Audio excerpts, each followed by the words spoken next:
Sa ibang balita, higit 31 dayuhan arestado sa umunay scam hub sa Makati City. Naturang mga dayuhan nagpanggap umano ng mga turista para makapasok ng bansa. Si Isaiah Mirafuentes sa sentro ng balita. Hands up! Sa bisa ng mission order, sinalakay ng Bureau of Immigration ang 11th floor ng isang establishmento sa Ayala, Makati.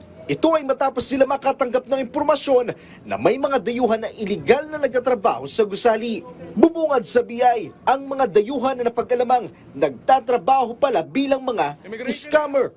Pagpasok ng gusali, hindi mo akalaing scam hub pa lang nasa loob dahil nagtatago sila sa pangalan ng isang kilalang insurance company. 31 dayuhan ang naaresto ng BI at 24 sa kanila ay mga Chinese. Kasi ang gusto po nitong mga sindikatong ito, foreign nationals ang kanilang mga pinagtatrabaho doon sa scam areas nila upang magkaroon po ng vulnerability. Dahil kung foreign national ang taong iyon, hindi siya basta-basta makakaalis. Nakapasok daw ang mga dayuhan sa Pilipinas matapos silang magpanggap bilang mga turista.